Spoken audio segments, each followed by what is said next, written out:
Bapa Surgawi, di sini umat-Mu hadir Tuhan, untuk memuji menyembah Engkau dan siap menerima amanat-amanat-Mu.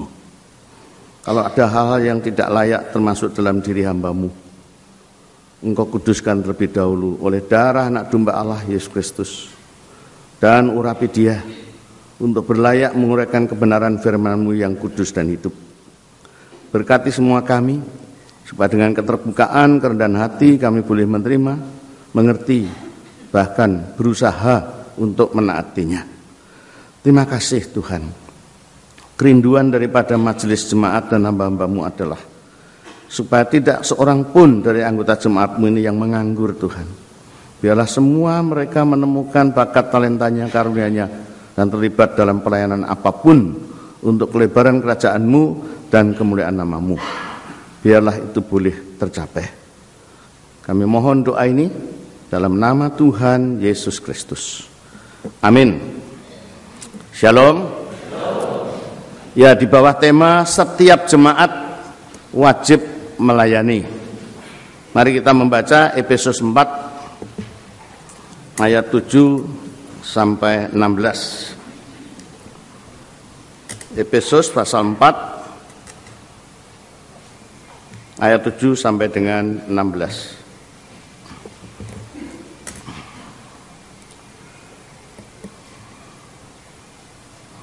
Tetapi kepada tiap kita masing-masing telah dianugerahkan kasih karunia menurut ukuran pemberian Kristus. Itulah sebabnya kata Nas, tatkala ia naik ke tempat tinggi, ia membawa tawanan-tawanan, ia memberikan pemberian-pemberian kepada manusia. Bukankah ia telah naik, berarti bahwa ia juga telah turun ke bagian bumi yang paling bawah?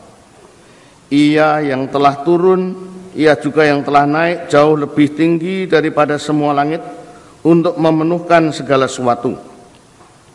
Dan ialah yang memberikan baik rasul-rasul maupun nabi-nabi, baik pemberita-pemberita Injil maupun gembala-gembala dan pengajar-pengajar, untuk memperlengkapi orang-orang kudus bagi pekerjaan pelayanan bagi pembangunan tubuh Kristus, sampai kita semua telah mencapai kesatuan iman dan pengetahuan yang benar tentang anak Allah, kedewasaan penuh dan tingkat pertumbuhan yang sesuai dengan kepenuhan Kristus, sehingga kita bukan lagi anak-anak yang diumbang-ambingkan oleh rupa-rupa angin pengajaran, oleh permainan palsu manusia dalam kelicikan mereka yang menyesatkan, tapi dengan teguh berpegang kepada kebenaran dalam kasih, kita bertumbuh dalam segala hal ke arah Dia, Kristus yang adalah kepala.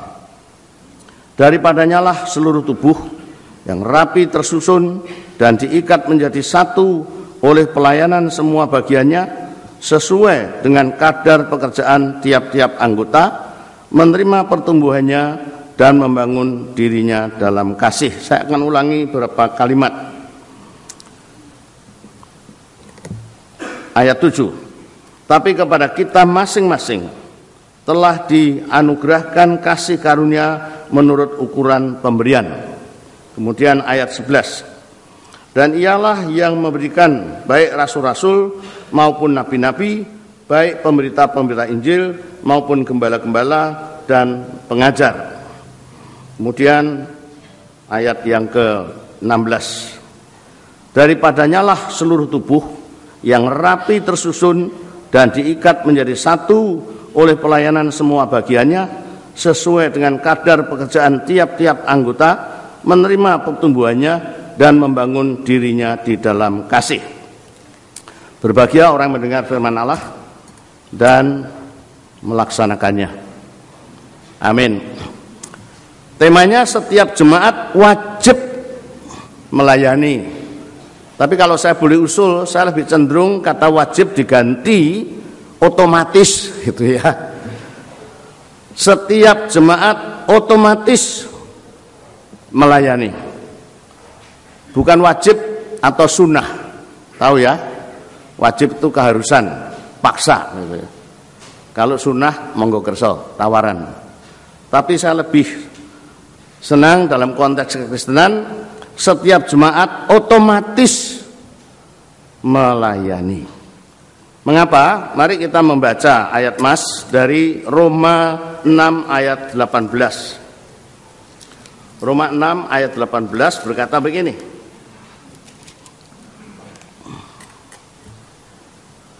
Kamu telah dimerdekakan dari dosa dan menjadi hamba kebenaran. Dan saya yakin tidak ada seorang pun dari kita yang tidak merasa berdosa. Semua kita berdosa. Nah, karena kita mengakui fakta bahwa kita berdosa dan sudah dimerdekakan Allah melalui pengorbanan Yesus Kristus, maka otomatis kita menjadi hamba kebenaran, hamba Tuhan, hamba firman-Nya. Saya ilustrasikan ini dalam rangka HUT RI yang ke-70.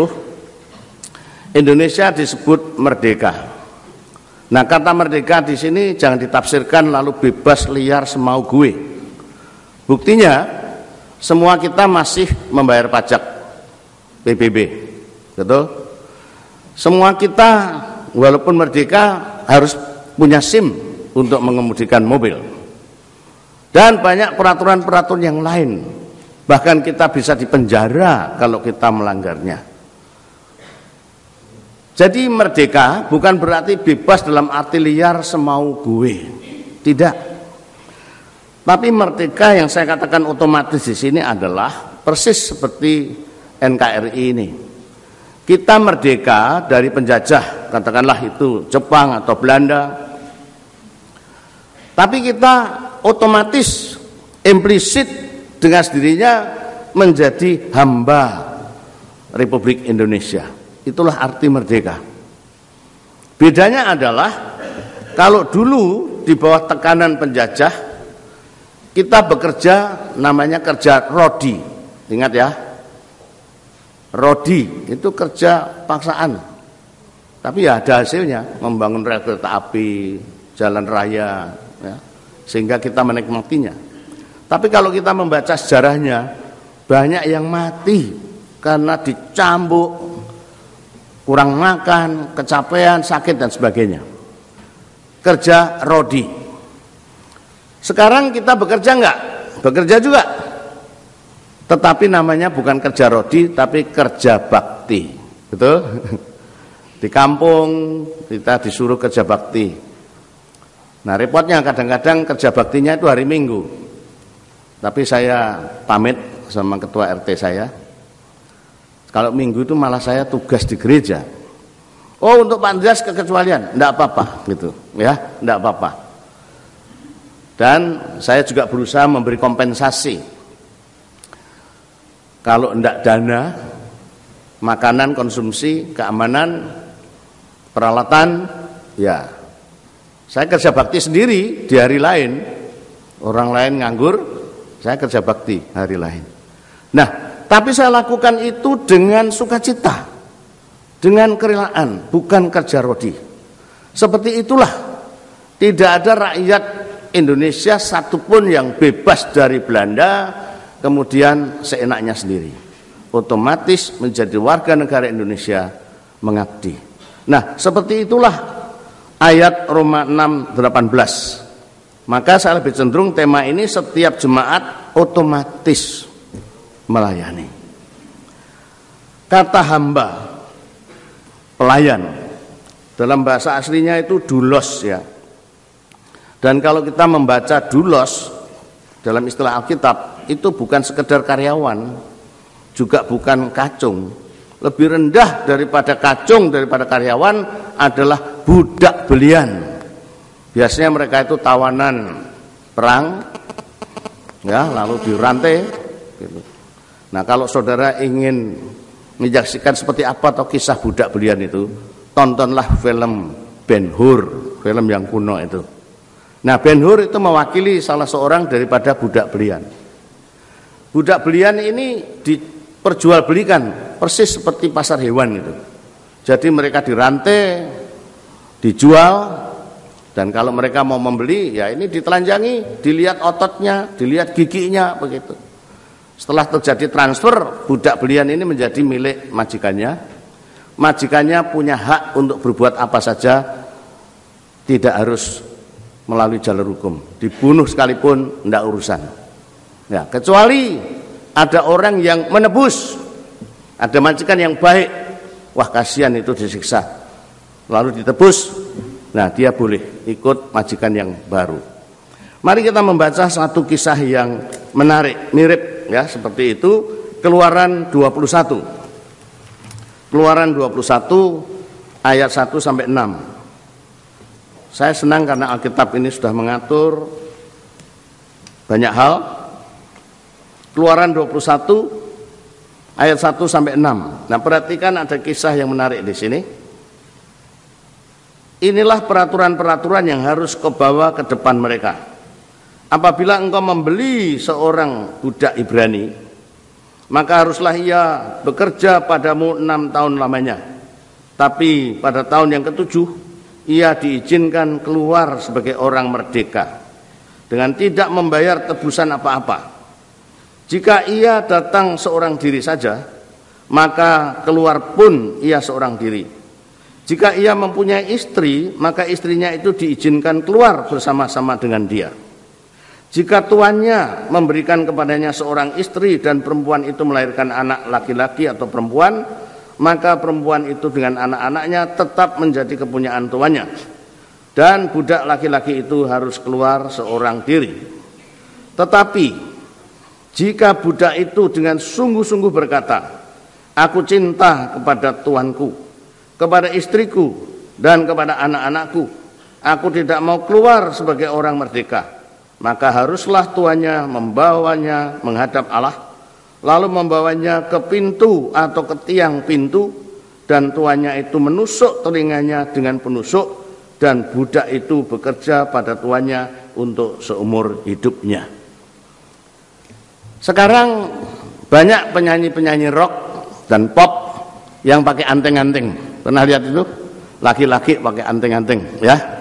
Bahkan ada yang lebih dari satu. Ada yang gandul-gandul itu 3 gitu ya. Di Amsterdam saya melihat malah pipinya juga dikasih peniti, kasih anting-anting gitu saudara ya, pangrok.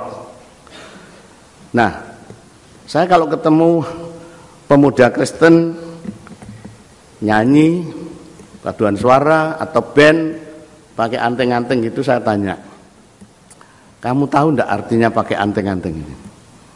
Enggak Pak, ya hanya ngetren aja gitu. Asik tak Pak? Gitu. Ya. Kalau kamu ingin tahu artinya, baca Keluaran 21 ayat 1 sampai 6. Artinya apa menurut ini? Kalau orang ditusuk telinganya dan diberi anting-anting, itu artinya dia budak atas kerelaannya sendiri seumur hidup. Begitu ya Pak? Jadi boleh enggak Pak saya pakai anting-anting? Boleh. Tapi kalau kamu pakai ini, kamu mestinya masuk sekolah teologi ya. Jadi hamba Tuhan, evangelis sampai mati. Saudara, inilah sesuatu analogi yang indah. Dimerdekakan oleh Kristus, tapi atas kerelaan pengertian kita sendiri. Kita siap ditindik, diberi anting-anting. Sekarang aku bukan milikku sendiri. Itu sebabnya ada lagu kuno, aku milik Yesus.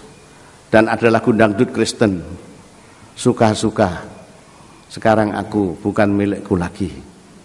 Seperti itu saudara. Karena setiap kita yang sudah dimerdekakan dari dosa, saudara dan saya, tanpa peduli siapapun, kita menjadi hamba kebenaran. Masalahnya, solusinya sekarang bagaimana Pak? Saya bisa melayani. Seringkali orang merasa dirinya outsider, merasa minder. Ya kalau majelis pinter-pinter bisa pembukuan jadi bendahara, duit sonoroki kan gitu ya. Lah ini eklesia suaranya mas, saya nyanyi. Lah saya ini perunggu kuningan besi karat, bisa apa gitu ya. Seringkali kita merasa begitu. Ayo siapa mau ngajar sekolah minggu? Pak saya itu ndredeg malu, ndak berani berdiri tempat umum. Seringkali banyak jemaat tidak terlibat di dalam pelayanan karena itu. Ndak tahu talentanya. Saya ini bisa apa? Saya miskin, saya bodoh. Ada ahli survei, tadinya dia itu seorang militer, namanya Peter Wexrock. Dia keliling dunia mengadakan survei, dan ternyata hasilnya, menurut kitab Wahyu, orang Kristen itu dibagi dalam 3 kategori, yaitu Kristen yang panas, Kristen yang dingin, dan di tengah-tengahnya adalah Kristen yang suam. Pernah baca ayat itu ya? Kamu ini panas tidak, dingin tidak, artinya suam. Nah ternyata sangat menarik, Peter Wexrock ini dia menemukan namanya bell curve, seperti bell begitu skemanya. Karena yang panas itu, ini Kristen seluruh dunia, termasuk Jepara ya. Yang panas itu cuma 10%. Yang dingin 10%. Lah sisanya ini 80% itu yang suam. Dengan kata lain Kristen KTP pengangguran gitu, penduduk gereja gitu ya. Ya, tapi kalau disurvei lagi ya karena nggak tahu talentanya apa, karunia apa, melayani bidang apa saya ini.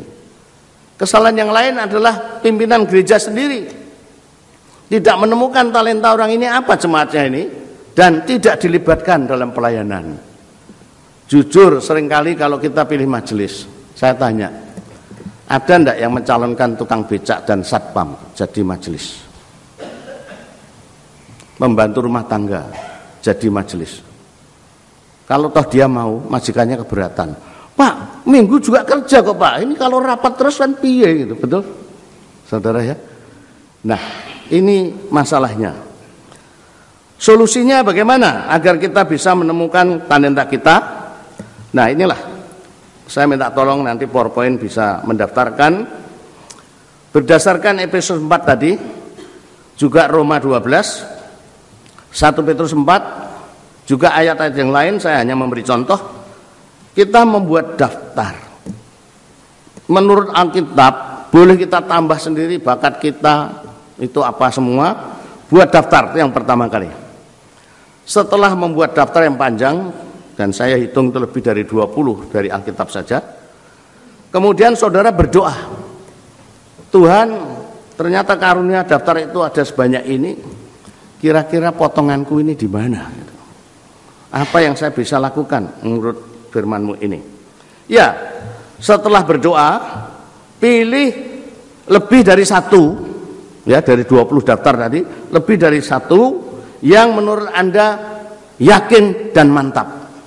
Nah, kalau ini bisa, misalnya begitu ya, saudara pilih lebih dari 1. Kemudian langkah yang berikut adalah mencoba. Setelah menemukan tadi bakatnya, karunia, talentanya, mencoba.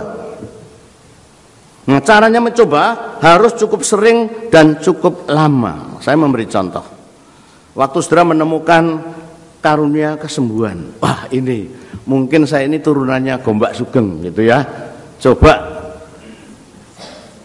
saya tak mendoakan orang sakit gitu ya. Siapa tahu ini talenta saya, karunia saya mendoakan orang sakit, karunia kesembuhan ya. Ternyata dia besuk di rumah sakit, numpangi tangan sekali malah bablas. Malah mati gitu. Wah, dia grogi sekali. Loh, ini piye Pak? Pak Slamet ini piye Pak Slamet? Kok malah mati Pak? Mestinya Bapak tadi yang berdoa, ini saya kok malah mati. Nek bojone ngamuk piye Pak ini? Lalu Pak Slamet komentarnya, ya talentamu itu mungkin malaikatul maut, pencabut nyawa gitu. Ini dua-duanya salah. Pak Slametnya salah, orangnya juga salah, saudara. Karena apa? Lah baru mendoakan 1 kali mati kok sudah menarik kesimpulan.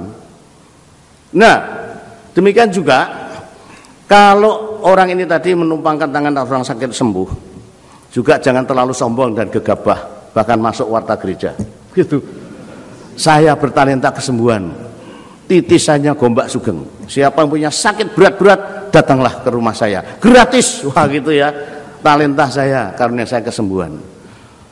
Udah baru doakan orang satu sembuh, lah tanya, Bapak pernah nyembuhan di mana? Kemarin di rumah sakit sembuh. Sakit apa Pak? Panu. Saudara, Maka dalam hal mencoba ini, kalau saudara sudah menemukan karuniamu, apa saja, mencobanya harus cukup sering dan cukup lama.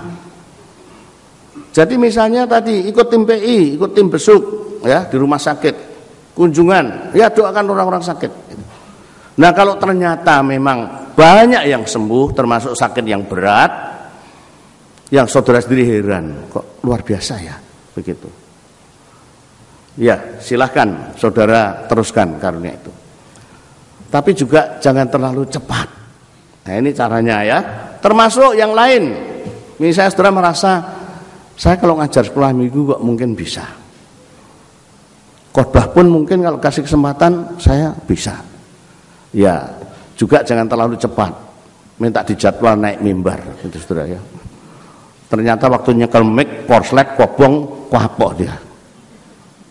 Pak kok nganging-nganging terus Pak, ini kenapa Pak? Panik. Kemudian sudah membuat catatan, kena kipas angin mabur, panik lagi. Pak catatanku Pak jatuh Pak, gitu. Panik. Pak kapok Pak, aku tidak ada potongan Pak untuk khotbah Pak. Wes jangan-jangan dah. Ada loh pendeta awal-awal khotbah seperti itu. Gereja GPIB itu kan angkrek-angkrek itu panggungnya saudara, gereja Protestan ya. Iya. Dia buat catatan gini, kena kipas angin jatuh. Panik lah saudara. Untung majelisnya itu baik di bawahnya. Monggo Pak. Saudara, kita harus lewat latihan. Mungkin di sekolah minggu dulu. Mungkin di persekutuan kelompok keluarga dulu. Nah dari situ nanti kita mengerti, oh ternyata Tuhan pakai saya. Saya mau cerita pengalaman pertama kali saya khotbah. Saya pertama kali khotbah itu di GKMI Juwana. Waktu itu saya masih SMP. Sekarang pendek kecil, dulu lebih pendek kecil lagi. Hitam sisan itu saudara ya. Ceritanya begini.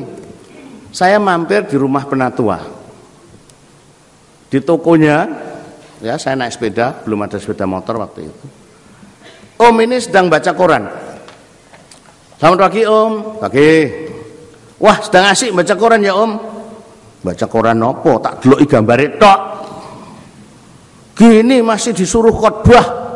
Mbok kamu itu yang muda-muda, sing pinter maca khotbah. Kalimat itu yang menyentuh hati saya. Ya, sok minggu ini pas jadwal saya di Juwana, kamu ya yang khotbah. Saya mulai ngitung hari. Wah, enggak berani Om. Enggak berani Om. Masih 1 minggu ya. Siap ya. Saya bilang apa? Asal Om kancani. Nanti Om ikut. Iya, saya tetap ikut. Gitu. Dan Om duduknya jangan di jemaat, duduknya di belakang mimbar Om. Kalau saya semaput, tanpa nono. Kalau saya salah, bisi ono. Iya, wes siap. Gitu. Betul saudara. Naik sepur kluthuk itu saudara. Ojo jajan, rak tekan-tekan itu saudara ya. Dari Pati Juwana itu lama gitu saudara ya. Nah, betul saudara. Saya sampai sekarang masih ingat. Khotbah saya itu pakai ilustrasi bunga plastik saudara. Saya masih ingat. Ya, rendang bar gitu saudara ya. Setelah selesai amin kan salaman di pintu gereja. Saya disalami encim-encim itu. Bagus kok Cuk, khotbahnya bagus kok Cuk. Wah, mongkok gitu saudara. Ya, apik, jadi berkat. Itu pengalaman saya. Latihannya sekolah minggu dulu, itu pun saya minder. Murid saya lebih gede dari saya, suruh ngajar sekolah minggu. Jadi temukanlah talentamu, coba cukup lama dan cukup sering. Kalau masih sulit, konsultasi sama Pak Agus, sama Pak Slamet, ya. Pak, aku ingin melayani Tuhan, tapi talentaku, bakatku ya apa sih Pak? Nah, oleh karena itu saya juga pesan kepada para gembala sidang, ikutilah metodenya Yesus. Yesus berkata apa? Akulah gembala yang baik, kamu domba-dombaku. Dan kalau kita baca terus Yohanes 10 itu berkata apa? Gembala yang baik mengenal dombanya, betul? Dan domba yang baik mengenal suara tuannya. Gembala yang baik harus mengenal domba-dombanya satu persatu. Orang sing gendut kae to, nek lunga gereja, wah ora iso telat. Disiplin. Tapi ora pernah ngomong. Tapi duitnya akeh. Oh, itu dia harus tahu gembala ini. Tahu. Sing iko sugih tapi sombong, suka ngumpat-ngumpat. Kalau tersinggung mencak-mencak ngambek. Hati-hati. Sing iko ayu tapi penggoda. Gitu Saudara ya. Sing iki nek ngajar, waduh anak-anak senang sekali kalau diajar ibu guru itu. Gembala harus mengenal dombanya. Dan domba harus mengenal suara gembalanya, artinya apa?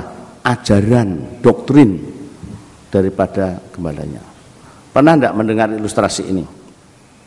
Ada dua peternak yang ribut karena saling menuduh dombanya dicuri. Sampai akhirnya ke pengadilan. Lalu bagaimana hakim ini bijaksana? Dia suruh security bawa ke sini dombanya. Ya ini sudah kami siapkan.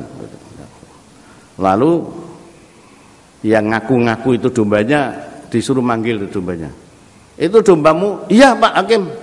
Panggilan. Dia manggil namanya, manggil ini itu, gembar-gembar, dombanya tetap ngos-ngos gitu. Oke? Sekarang kamu, itu dombamu, izinkan saya memanggil dia Pak. Sweet. Kelunduk-kelunduk maju ke depan Saudara. Domba itu. Hakim apa? Palu. Dok. Bawa pulang. Pengadilan selesai, kami tutup. Saudara, domba yang baik mengenal majikannya, gembala yang baik mengenal dombanya. Itulah pentingnya berdoa syafaat. Itulah pentingnya daftar anggota. Itulah pentingnya visitasi. Itulah penting kateksasi, konseling dan sebagainya, sehingga kita mengerti domba-dombanya. Sehingga pada waktu gereja itu butuh apa saja, dia tidak sulit. Butuh duit sana, ya, butuh komputer sana, butuh mebel sana, itu ngerti itu Saudara. Sama orang ini hati-hati, itu Saudara. Gembala mengenal dombanya, termasuk potensinya ini. Jadi konsultasilah kepada orang lain, kakak rohani atau hamba Tuhan. Masih sulit secara karismatis. Secara karismatis seperti apa? Saudara sudah membuat daftar, saudara sudah berdoa, saudara sudah ini itu konsultasi, masih belum yakin, masih sulit. Roma 8:26 berkata apa? Kalau kamu lemah dalam berdoa, ya sudah berdiam diri, serahkan dirimu pada Roh Kudus, nanti Roh Kudus menolong kamu berdoa dalam kelemahanmu. Serahkan dirimu. Dan nanti pada waktunya Tuhan akan memberi karunia malah yang supranatural, karunia rohani yang mungkin belum pernah kamu pikirkan. Ternyata orang ini dipakai Tuhan untuk bernubuat misalnya. Ternyata orang ini diberi karunia penglihatan. Ternyata orang ini diberi karunia mimpi. Ternyata orang ini diberi karunia iman. Itulah sebabnya maka saya menganjurkan buatlah daftar itu. Ya, buatlah daftar itu. Nah, sekarang tadi bolak-balik saya sebut talenta, bakat, karunia, apa sih bedanya? Saya mau jelaskan. Kalau bakat itu pembawaan sejak lahir. Ya. Wah, bocah iki bakat musik, pinter. Sing ini gambar gitu. Ya gitu. Turunan engkonge gitu, Saudara ya. Nah, bakat. Sedangkan karunia roh itu tadi 1 Korintus 12. Yang bisa supranatural, yang bisa spontan Tuhan berikan. Ada daftarnya di situ ya. Ada karunia jawatan. Efesus 4 tadi ayat 11-12 itu karunia jawatan. Bukan jabatan. Jawatan. Jawatan itu lebih kepada fungsionalnya. Contohnya saya sendiri. Saya ini berapa banyak dan berapa kali gereja mau mentahbiskan saya jadi pendeta. Sampai sekarang saya tolak, tidak mau. Karena saya sendiri menyadari panggilan saya bukan di situ. Tidak kerasan saya ini kalau jadi gembala sidang. Ngurusi wong hamil sampai wong mati, siku terus gitu. Saya orangnya mobile. Ya. Tapi sebaliknya jangan salahkan. Ada orang itu setia menjadi gembala sidang, Saudara ya. Sampai mati, orang muda gajinya ya tetap nak kono, Saudara. Sampai mati. Nah, panggilannya gembala. Yang lain lagi seperti Bapak Edi Paimun yang sekarang sudah pensiun dari rektor STT Cipanas, bergumul konseling dengan saya karena memang saya dulu yang PI dia. Nah akhirnya dia menemukan apa talentanya. Waktu bersama-sama saya berdoa di kamar, rasuli Nah, tanda orang yang karunianya rasuli seperti Pak Edi Paimun, di mana dia pergi, di mana dia tinggal, di situ berdiri gereja. Itulah Bapak Dr. Edi Paimun, saudara. Dia tinggal di Songgoriti, itu tempat asalnya dia. Di sana dia nginjili orang tuanya, keluarganya, akhirnya berdiri GKMI di Batu. Kemudian dia pindah di Kalibaru, di sana berdiri GKMI. Kemudian dia studi lanjut di Singapura. Di sana dia mendirikan gereja Mennonite Church Singapura sampai sekarang. Kemudian dia lulus balik ke Indonesia, ya. Lalu tinggal di Sunter. Berdirilah gereja GKMI Philadelphia. Di mana Pak Edi Paimun ini pergi? Memang tidak lama, saudara, tapi dia mendirikan gereja. Nah, ini karunia rasul, karunia gembala. Saya karunianya penginjil dan pengajar. Dan ini dikonfirmasi oleh setiap orang, setiap jemaat yang menilai saya. Bagaimana saya mengajar, bagaimana saya berkhotbah, bagaimana saya KKR, bagaimana saya menginjil. Sehingga saya makin kuat panggilan saya di situ. Jadi masing-masing sudah ada jatahnya. Itu jawatan. Dan kalau kita membandingkan dengan 2 Korintus 10 nanti dibaca di rumah karena waktu, kita ini masing-masing termasuk Rasul Paulus itu sudah dipatok, saudara. Wilayahnya, bidang pelayanannya sudah dipatok. Artinya apa? Tidak perlu iri hati sama orang lain. Wah, dia kok dipakai Tuhan luar biasa ya, kesembuhan ilahi, ribuan orang datang. Tidak usah iri. Sudah dipatok. Dan saya perhatikan hamba-hamba Tuhan ini pakai Tuhan luar biasa untuk kesembuhan atau penglihatan atau apa. Sebaliknya dia lemah dalam mengajar. Saudara perhatikan itu. Tapi ada orang yang pakai Tuhan mengajar luar biasa, tapi dia nggak mau suruh doakan orang sakit. Nah, ini kita melihat di sini masing-masing sudah ada patoknya. Jadi bakat dari lahir, karunia roh, lalu ada karunia jabatan. Nah, saudara bisa melengkapi daftar 20 itu tadi dengan apa yang saudara bisa tambahkan sendiri, ya. Kalau masih bingung, 1 Petrus 4 ayat 9 sampai 11 dari 20 karunia itu tadi diringkas oleh Rasul Petrus cuma menjadi 2. Yaitu karunia bicara dan karunia pelayanan praktis. Biarlah orang yang berbicara begini-begini sesuai karunianya dan atas dasar firman Tuhan. Dan biarlah yang pelayanan praktis juga sesuai dengan karunianya seperti ini. Dan semuanya untuk pujian kemuliaan nama Tuhan dalam kasih. Jadi kalau masih bingung, wah kok banyak Pak ya, 20 macam itu saya bingung milihnya Pak. Kalau masih bingung, Rasul Petrus ini gembala sidang yang pengalaman, dia membagi 2 saja. Yaitu karunia bicara dan karunia pelayanan. Karunia bicara, khotbah bicara, nginjil bicara, KKR bicara, ngajar sekolah minggu bicara, bersaksi bicara, paduan suara bicara. Tahu saudara, bernubuat, bahasa roh, menafsirkan bahasa roh, berdoa, itu karunia bicara. Sedangkan pelayanan malah tidak terbatas. Apa itu pelayanan? Ngepel, itu pelayanan. Ngetik surat, pinter komputer, bikin program, jadi operator, ini pelayanan. Pendeta ora iso nyopir, ora duwe SIM sisan, ya ora duwe mobil, saudara ya. Wes nganggo mobilku Pak sopirane sisan, bensinnya tak kebaki. Oh gitu saudara ya. Pelayanan itu malah tidak terbatas saudara. Dengan diringkas menjadi 2 karunia ini, maka tidak ada seorang pun di antara kita yang berani berdalih. Setuju enggak? Pak, aku enggak punya apa-apa, Pak, aku enggak bisa melayani. Bohong. Buktinya saudara bisa ngomong. Betul? Kan baru aja ngomong, Pak saya enggak bisa apa-apa. Kan ngomong ya tak? Berarti dia punya karunia bicara ya Pak. Aku enggak bisa apa-apa Pak. Aku iki ngawasi tukang mebel Pak. Masrah-masrah graji ya iso. Lah, iso tak graji? Iki lho mimbare perlu komputer dibolongi. Bar dipelitur sing apik, ya. Wah, nek itu bisa, Pak. Ya iya. Tidak ada seorang pun yang berdalih. Pikirkan itu. Saudara pasti bisa melayani. Kalau saudara baca 1 Korintus 7 ayat 7, Rasul Paulus berkata apa? Masing-masing kita diberi karunia minimal 1. Tapi Rasul Paulus berkata apa? Aku ingin semua orang jadi seperti aku, maksudnya sampai tidak kawin, jadi misioneri, jadi rasul. Tapi Rasul Paulus segera sadar, aku tidak bisa paksa orang. Tapi masing-masing mempunyai karunia yang khusus. Minimal 1. Kalau tidak karunia bicara, karunia pelayanan. Dengan demikian saudara tidak bisa berdalih, saudara. Nah, temukanlah. Ya, jadi nanti pulang toh, ambil kertas ya, masuk kamar, saudara ya. PR-nya apa?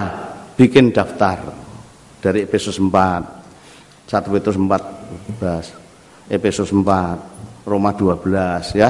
Coba buat daftar. Kira-kira saya ini yang mana? Di Alkitab syarat jadi penatua antara lain apa dikatakan?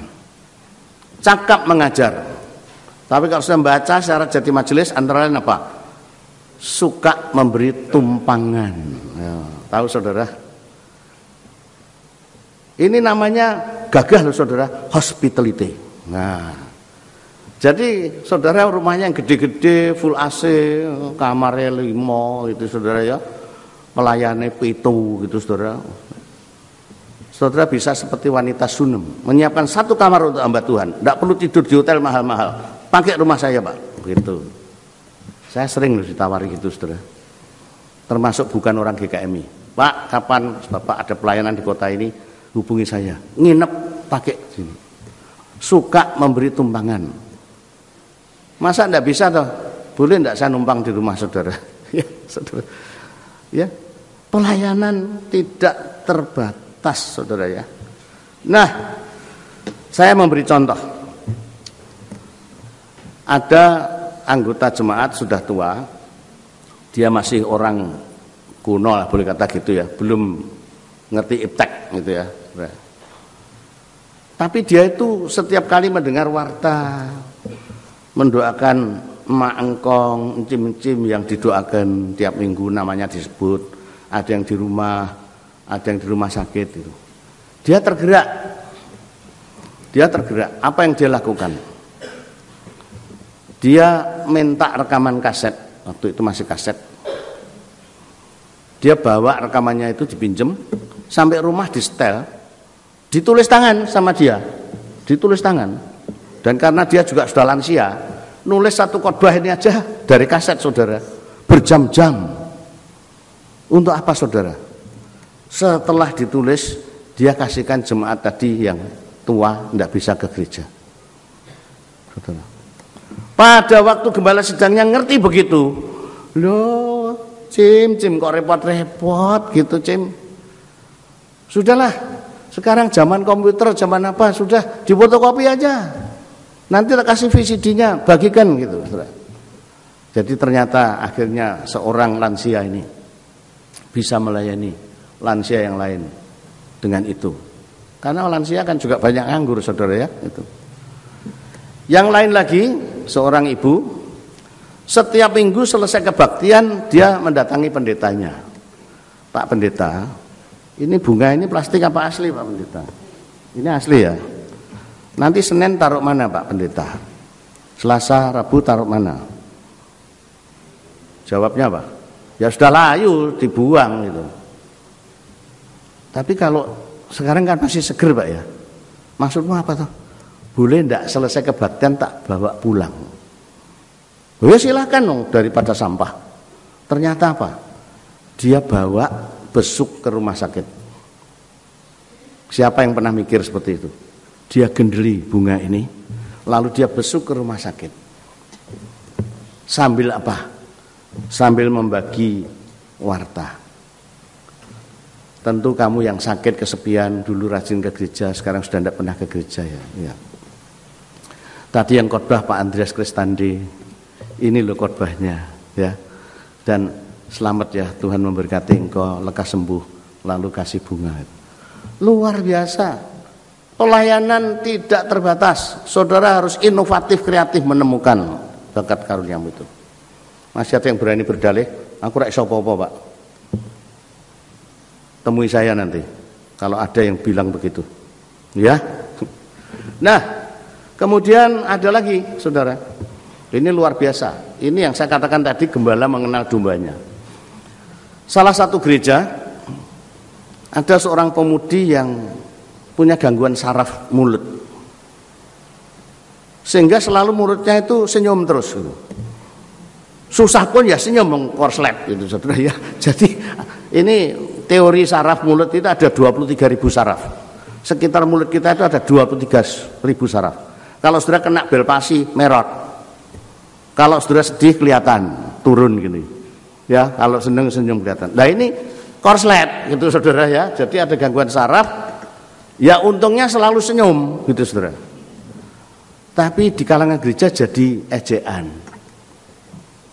Pendetanya lihat kasihan ya, sebetulnya cantik, tapi karena senyum-senyum terus ini gitu.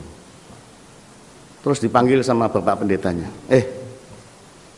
kamu mulai sok minggu bantu Pak Pendeta ya. Bantu apa Pak? Saya ini bodoh, saya tidak bisa apa-apa Pak. Gini. Bisa, kamu pasti bisa. Ya kalau saya diberi tugas yang sesuai kemampuan saya, ya saya mau Pak.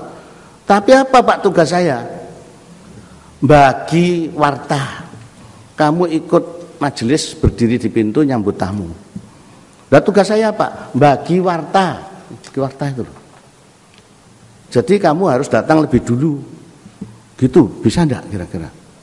Oh bisa Pak, kalau cuma gitu. Bagi tok loh Pak ya. Bagi tok Pak. Iya, sudah bagi gitu. Ternyata hasilnya luar biasa, Saudara. Terutama untuk tamu-tamu yang baru datang ke gereja itu merasa senang kerasan karena apa? Disambut wanita cantik yang selalu senyum. Tapi setelah dia masuk bleng beberapa bulan baru ngerti, oh saraf toh. Saraf, tapi sudah kadung masuk. Ini pendeta yang cerdik ya, gembala mengenal dombanya. Orang lain menghina, menertawakan dia, tapi pendeta ini menemukan talenta.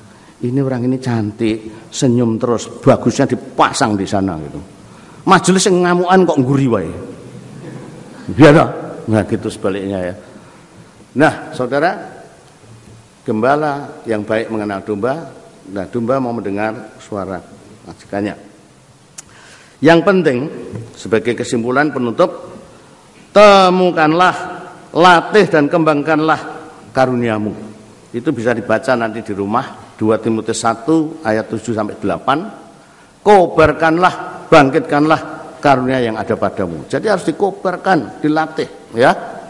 Dalam bahasa Inggris disebut stir up your gifts.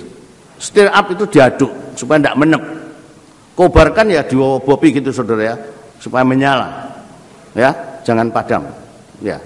Bangkitkanlah artinya apa? Jangan lemes, jangan tidur.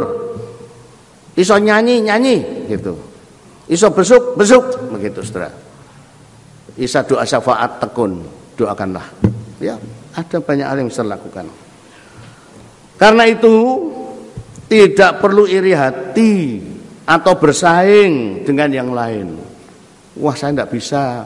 Orang itu di samping pinter, uangnya banyak, bisa memberi persembahan. Saya tidak bisa. Jangan. Sudah ada patoknya dari. Jadi jangan iri, jangan bersaing, tapi kerjasama. Jangan sama-sama kerja. Saudara tahu bedanya ya? Sama-sama kerja dengan kerjasama itu beda jauh. Nah, kalau Pak Slamet bangun rumah, saya juga bangun rumah. Ya, sama-sama kerja itu contohnya gitu. Pak Slamet nukang sendiri, ambil botol taruh sana. Saya juga kerja sendiri, Saudara. Sama-sama hamba Tuhan gitu, Saudara. Tapi apa yang saya lakukan? Sementara Pak Slamet ngambil semen, botolnya tak jikui. Nah, gitu. Sama-sama kerja, dah. Pak Slamet kerja, saya kerja. Tapi itu bukan kerja sama. Banyak anggota jemaat yang gitu. Kerja semua Pak, sibuk, aktivis, ngerusak gereja malah. Gereja baru merencanakan BBM, mau bikin persekutuan, dia bikin sendiri. Wah gitu Saudara ya. Datangkan pendeta sendiri. Loh, sama-sama kerja dah. Tapi itu bukan kerja sama. Kerja sama itu begini, Pak Slamet kok ndak jadi-jadi toh? Lah wis Pak, aku ora iso mbayari tukang, Pak. botone ana semene ana. Nek gitu Pak, tak ewangi Pak. Wis Pak Slamet sing nukang, aku sing ngaduk semene. Nah gitu. Lah Pak Andreas wis di omah to. Padha ae Pak, durung dadi Pak gitu. Ya wis gentenan Pak, omahku wis dadi engko tak ewangi bangun omahe Pak Andreas. Mestinya kan begitu. Jadi sama-sama kerja tidak sama dengan kerjasama. Tuhan ingin kita satu tubuh. Itu sebabnya tadi ayat-ayat yang saya baca apa? Masing-masing ada karunia-Nya, tapi diikat sebagai satu sendi yang tersusun rapi oleh kasih. Maka Rasul Paulus gambarkan gereja sebagai tubuh Kristus. Banyak anggota, berbeda, tapi sinkron. Nah, ini penting. Saling menghargai sesama anggota. Ini bisa dibaca di Korintus 12 ya. Saling menghormati, memberi tempat, artinya memberi kesempatan. Jadi kalau ada orang mau melayani ya jangan langsung disikut. Ini nggonku aja melok-melok, ngono kowe golek ladang dhewe. Ya, tapi coba memberi kesempatan. Saya memberi contoh. Sekali waktu saya datangi satu encim salah satu gereja, gremeng sama saya. Pak Andreas, saya itu mau menyanyi, talenta saya ini menyanyi Pak Andreas. Jadi saya itu ingin melok kur, tapi di gereja saya ada aturan Pak Andreas. Apa aturannya? Jemaat yang umurnya 60 tahun ke atas tidak boleh ikut paduan suara. Jadi aku saat ini orang melok latihan, orang melok kur Pak. Lu kenapa saya bilang? Katanya mengganggu.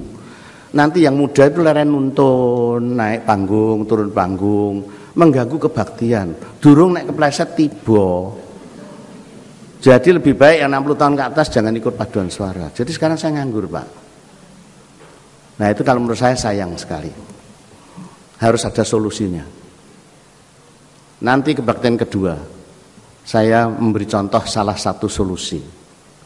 Orang yang tua-tua kami kumpulkan lansia untuk karaoke. Ternyata seneng saudara, sing menopause sindrom, sing andropause sindrom sebagainya gitu, sing nang omah gane ngamukan ora anu gitu mau datang. Cuma telepon SMS mau datang. Karaokean. Makan bareng, main game itu. Saya terharu. Orang itu kok mau datang. Bahkan mau duet suami istri. Meskipun ya suaranya rada meliru-meliru sithik itu. Dan semangat jadi terapi. Kebaktian kedua nanti datang lagi, saya bawa contohnya itu ya, saudara ya. Ya coba carikan satu solusi bagaimana kumpulkan si podo tuone gitu saudara ya. Ya, selalu ada cara ya begitu saudara ya. Nah, jadi ini penggembalaan ini tidak mudah saudara ya, memberi kesempatan, kepercayaan, saling membutuhkan. Saya membutuhkan yang tua membutuhkan yang muda. Dan jangan merasa malu atau minder. Takut dikira sombong. Nah kadang-kadang ada jemaat itu yang tidak terlibat pelayanan apa? Pendetanya tadi tidak tahu potensinya. Dia itu gergeten. Aku kok ora pernah diundang ya, aku ora pernah ditawari ya. Padahal aku ini bisa main keyboard loh. Nggak pernah gitu. Nah, terus dibisiki sama Pak Kris misalnya gitu. Loh, aku malah kewalahan butuh kamu gitu. Ngomong karo Pak Pendeta gitu. Engkau dikira sombong gitu ya. Rak wani aku dikira sombong. Serasa. Nah, jadi akhirnya orang sebetulnya potensial mau melayani, tapi karena katakan sombong, ya diem aja. Padahal dia potensial. Waktu Kristofirus membangun aula, sudah hampir jadi. Datanglah seorang ibu menemui Ibu Andreas, bawa tas ini. Lalu saya dipanggil, oh Pak Ibu Andreas, sebetulnya saya itu sudah lama kepengin kesini. Sebetulnya saya sudah lama kepengin bantu pelayanan Kristofirus, membantu pembangunan. Bahkan sudah saya simpan di tas ini loh, sudah lama itu. Cuma sedikit itu, tapi cuma sedikit itu. Lah saya dalam hati itu geli gini, sedikit, rek gage ditokke gitu. Ya, sudah lama. Bahkan sudah tak simpan di sini gitu. Tapi saya malu memberikan karena cuma sedikit itu. Sedikit ayo piro itu saudara ya. Nah, akhirnya dikeluarkan. waktu saya buka amplopnya, untuk ukuran saya itu besar. Tapi bagi dia sedikit, tahu saudara? Bagi dia sedikit, bagi saya itu besar. Cuma sayangnya apa? Bangunannya wis bar. Bangunannya sudah bar. Nah, banyak orang gitu. Ada orang yang memberi berlian kepada Pipka. Kapan diberikannya? Nunggu nek wis mati. Jadi setelah dia mati, berliannya dikasihkan Pipka, saudara. Lu kan lebih mulia waktu masih hidup gitu ya, daripada nempel kayak ketoprak ake, gitu saudara ya. Nah, itu kalau diserahkan siji nggo Chrysoperos, siji nggo Pipka, siji nggo MDS kan lebih mulia. Nanti masuk kerajaan surga disambut malaikat, selamat datang encim jari Jepara gitu. Ya, saudara ya. Ya, saudara. Nah, jadi cobalah pikirkan itu ya. Jangan takut dikira sombong. Tawarkan dirimu dengan kerendahan hati dan jujur seperti Yesaya 6 ayat 8 berkata apa? Inilah aku, utuslah aku. Datang, Pak Pendeta. Saya kok melihat gereja kadang-kadang tidak ada yang main musik, Pak. Saya bisa, Pak, main musik. Inilah aku, Pak, utuslah aku. Gak apa-apa, saudara. Nah, ternyata dites Pak Slamet masih keliru terus gitu ya. Ya bagaimana solusinya? Gereja bayari kursus ke gitu, saudara ya. Diusahakanlah bagaimana gitu ya. Ya. Atau dipuji dulu lagu Malam Kudus kan ada dasarnya C bisa ya toh. Ya tidak apa-apa, nanti Natal Pak ya, gitu ya. Nah, kan bagus saudara. Saudara kan tidak ngerti. Oh gampang nada dasarnya C. Saudara tidak ngerti, pokoknya mainnya apik gitu, saudara dikeploki gitu. Dia kan bangga. Iso aku, iso gitu. Tapi Pak Slamet sudah planning. Bernatal tak kursus ke musik. Nah gitu ya. Saudara, penggembalaan itu berat. Karena itu dukunglah pendeta saudara. Untuk mengenal ratusan ribuan domba ini tidak gampang. Sebaliknya temukanlah talentamu, kobarkan, bangkitkan, stir up your gift, aduk. Dan jangan malu untuk menawarkan diri. Ini aku, utuslah aku Tuhan. Saya tutup dengan kata-kata dokumenter dari Bob Pierce. Bob Pierce, siapa dia? Bob Pierce ini pendiri daripada World Vision International, ya lembaga WVI itu, yang sosial di seluruh dunia, di mana ada perang, bencana alam, sebagainya, yatim piatu, WVI ada di sana. Yang mendirikan namanya Bob Pierce. Nah, pada waktu saya melihat film dokumenternya, saudara, saya terkesan melihat pelayanannya seluruh dunia. Kemudian dia tampil hanya beberapa menit saja, bahkan detik. Bob Pierce ini pendirinya, dia tampil cuma ngomong gini, anything you can do for Jesus, do it now. Sampai sekarang saya tidak lupa kata-kata itu. Anything you can do for Jesus, do it now. Apapun betapa kecilnya yang kamu bisa lakukan untuk Yesus, do it now. Lakukan sekarang. Tidak punya duit, just do it. Entah ngepel, nyopir, komputer, musik, apa saja. Ya, anything you can do for Jesus, do it now. Amin. Iya. Selesai doa, saya sudah minta izin majelis untuk sharing pelayanan Chrysoperos. Berapa menit? Tolong disiapkan. Sudah ketemu? Ya. Kita berdoa dulu. Tuhan, kami bersyukur untuk kesempatan hamba-Mu didampingi tim Chrysoperos untuk sharing pelayanan. Karena temanya bersekutu, bersaksi, dan melayani Tuhan. Wajib, sunnah, bahkan otomatis orang Kristen yang Engkau sudah merdekakan menjadi hamba kebenaran-Mu.